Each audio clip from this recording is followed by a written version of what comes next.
What's wrong, Kay? When I came down,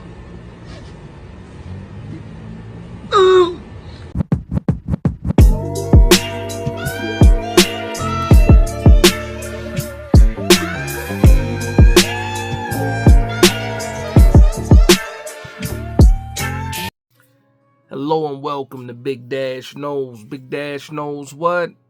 New York Giants football. Let's go. The New York Giants versus the Washington Commanders, Part 2. And let me just start off by saying this. I never had any issues with Commander fans. One of the reasons why I never had issues with Commander fans, because for a long time the New York Giants were here and the Washington Commanders were here. Now the Washington Commanders are here and the New York Giants are way down here. And the Washington fans found their swagger. The trash talking is at an all-time high. And I really don't know how I feel about it.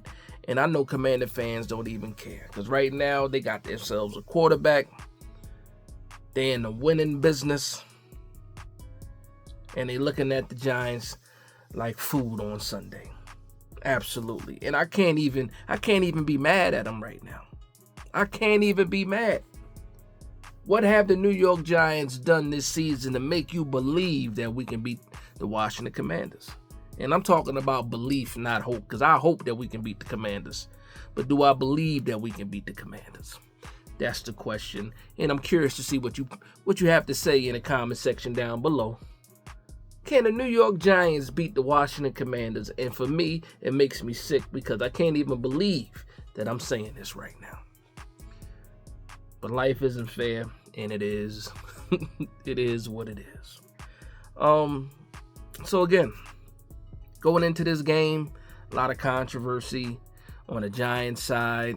Still got the drama with the coach, drama with the quarterback. When is Daniel Jones going to get benched? You know, can Brian Daboll win with Daniel Jones? What's going on with Joe Shane and his roster? What are all these trade rumors that are going around? Is Darius Slayton getting traded? Is Azeez Ojulari getting traded? It's just a million stories are going on right now for the New York Giants. I said it in past videos. The New York Giants, in my opinion, at the trade deadline, we are not buyers. We are absolutely sellers. But I don't want to sell anybody. And I understand people look at me like, well, either give these guys a contract, and I'll tell you who I'm talking about in a second. Either give these guys a contract or see what you can get for them. But please, please, do not let these guys walk. We've seen Xavier McKinney walk for nothing. We've seen Saquon Barkley for nothing. Julian Love, if you want to count him, for nothing. There's a lot of players out there, man. And the New York Giants have just been giving up a lot of the good ones and turning around and trying to replace them. But it is what it is. But I don't believe that the New York Giants trade Darius Slayton. I don't believe that the New York Giants trade Azeez Ojulari. There's for one specific reason. Well, I would say this first. If you're giving me a 4th round pick for Azeez Ojulari, I'm picking the phone up. If you're giving me a 4th round, 5th round pick for Darius Slayton, I might be picking the phone up for the 4th, 5th. Absolutely not. Because right now, who are the New York Giants paying in that wide receiver room? They got Malik Neighbors on a rookie contract. Wan'Dale Robinson isn't making any money. Jalen Hyatt isn't making any money. Darius Slayton is the only guy that you're paying, and he's productive when you get the ball to him. So why would I want to trade away good players just so I have to replace them on the back end? And I understand you might have a cheaper option. You know, it's going to be a draft pick, but Slayton is a proven commodity. No matter how we feel about him, if you want to say that he drops the ball a lot, but when we need Darius Slayton, he's the guy that's making the plays. And again, we're not paying anybody. In the wide receiver room, you can afford to pay Darius Slayton. And again, what's the alternative? You trade him, you get a 5th round pick for him, and guess what? You're trying to draft another number 2 wide receiver. And what's the chances of you getting one that's the caliber of Darius Slayton in the round that you're trying to get a wide receiver? Because we're not going wide receiver in the first round. That's not going to happen. Everybody knows, or we have that feeling that it's going to be a quarterback in round 1, depending on where we land as far as draft position. Azeez Ojulari now. Azeez Ojulari is flashing now. Something that's not strange to the people that watch this channel or the people that watch the New York Giants. Whenever it comes to a contract year, this is all around the NFL, people just decide to, play their best when the money's on the line. You haven't heard too much about injuries with Azeez Ojulari. The man has been playing, and he couldn't stay healthy for 2 years. Actually, for 2 years. He couldn't stay healthy. After his rookie year, the 2 years after that, we barely saw him. Soft tissue, ankles, thighs, calves, all that stuff going on. But he's in the contract year now, and as soon as Kayvon Thibodeaux goes down, Azeez Ojulari gets his chance, and he's been flashing. So now, my question for everybody here is, how much money are you willing to pay Azeez Ojulari? Are you willing to pay Azeez Ojulari at all? And how does he fit, with the New York Giants in his defense? Well, I will say this. In my opinion, Azeez Ojulari has already outplayed Kayvon Thibodeaux. He's outplayed him. Production-wise, outplayed him in fewer games. As a starter, I should say. More flashy plays, more consistent. And then we also know one thing about Kayvon Thibodeaux. There's no such thing as a hometown discount when it comes to re-signing Kayvon Thibodeaux. And also, how much money do you think he's going to ask for? In my opinion, he has not done enough yet to be one of those top dollar guys. Not even on the level of a Brian Burns. But does Kayvon Thibodeaux believe that himself? Probably not. The man's a baller. He knows how to get it done. He shows up when he shows up. But has that been enough for the New York Giants fans, for the front office, for the coaches, to be like, okay, this is year 3 of Thibodeaux. Now he's hurt. We don't know if he's coming back this season or not. Maybe, maybe not. We don't know. It'll be later in the year. And at that point in time, will we be mailing it in?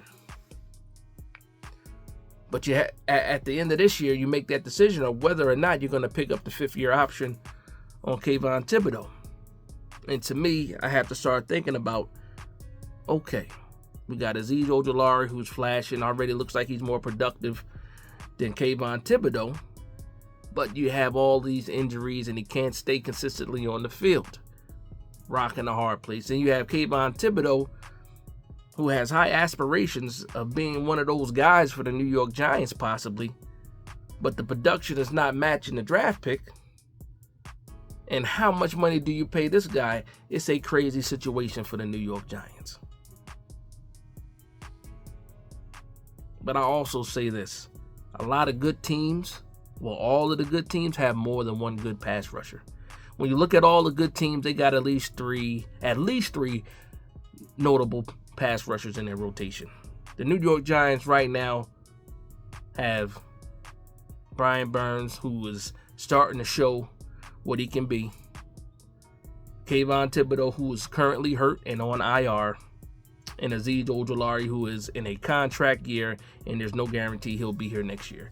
Something has to happen, and it has to happen fast. Because if you're not going to sign Azeez Ojulari, right now his name is hot right now. There's a lot of teams that are probably calling the New York Giants to ask about the availability of Azeez Ojulari. But what are these guys willing to give up? And the only time you do that, and I've heard this said in a few spaces, is if you don't offer Azeez a real contract now and get him extended, a real contract, a real offer, and get him extended, you have to trade him for the draft capital, or you stand a chance of losing him for nothing at the end of the season. So that's a good question for Brian Daboll. That's a good question for Joe Schoen, and we'll see what happens with that. But I'm not trading these guys away for pennies. Absolutely not. Just to say that I got a 5th or 6th round pick for Azeez Ojulari or Darius Slayton when these guys can be used, still young, as, some building blocks. Not foundational pieces, but building blocks for the New York Giants moving forward. Now let's talk about the Washington Commanders a little bit more. You got a hot team right now, playing with a lot of confidence. To me, the offensive line is still shaky. If the New York Giants have a chance to beat the Washington Commanders, it's all about the pressure. It's all about containment when it comes to Jayden Daniels. And we saw how hard it was in the first game. How many sacks and tackles did he break? How many chances did he get to extend the play or run for a first down? We saw it in the second week of the year, and the kid only got better. Week after week, Rookie of the Week award after Rookie of the Week award, the kid has shown his worth already with the Commanders. And everybody's drinking the Kool-Aid right now. And the Kool-Aid has to be delicious. I wish I knew what it tastes like. I wish I did, but I don't. Do I like our chances against the Washington Commanders this week? I don't know. What is my belief level? Very low. And again, it hurts my heart because we're talking about the Washington Commanders here, who are always in the division the littlest of the little brothers. And now the New York Giants are the littlest of the little brothers in the division. And I hate it here. I hate it here, Mom. I hate it here. The keys to victory will remain to be the same. You got to be able to stop the run and run the ball. Brian Daboll is not my favorite person right now. I will say that. A lot of question marks, a lot of head scratching, play calling, and game management. But the one thing that the New York Giants have shown, if you stick to it, is that the ability that we have to run the ball. Now, I don't know if Tracy's going to be ready. He's still in concussion protocol. We're talking about Thursday right now. Tomorrow's Friday. Do we know what's going to happen? Is he going to be ready to go? I don't know. Is he going to be cleared? I don't know. We should find out something tomorrow. But if he doesn't play, that's all I got to say. Daniel Jones is Daniel Jones against the Washington Commanders. He's played some good games against them, but we're home, and we already know how we look at home, especially this season. Awful terrible. So this game has to be physical. This has to be a defensive game. We got to hope for some turnovers, more. Scoop and score. Maybe we score on defense. Got to keep everything in front of us when we're talking about the secondary. Now, we'll talk about Tay Banks because the news is he should be starting this week, getting his job back after being benched, which I believe is the right thing to do, because if you were going to bench Tay Banks, and I said it in the previous video, you should have benched him at the beginning of the game, because I don't think he did anything in the game that warranted him being benched. Maybe I'm wrong. It looked like he was giving effort. If you're saying when he got jumped over by Najee Harris, it was a lack of effort, I will tell you to go look at every Pittsburgh Steelers game for the last 4 years, and you will see Najee Harris jump over somebody. Somebody. Almost every game, Najee Harris is jumping over somebody. Maybe I missed something. I heard it was an argument on the sideline between Daboll and Banks. I saw Coach Bowen at the podium today saying it was, the coaches got together and decided to sit him, but he will be starting this week. So let's see what happens. There's a couple other injuries out there. Some people being held out of practice. Some people getting veteran rest days. It's a lot of stuff going on, but all the superstars should be playing. Tyrone Tracy hopefully comes out of concussion protocol, and I really haven't got a chance to look at the injury report for the Commanders yet. But the writing's on the wall here. The New York Giants are 2-6. hopefully the coach can continue to have this locker room. The locker room and the players continue to fight, and we will all see how this thing plays out.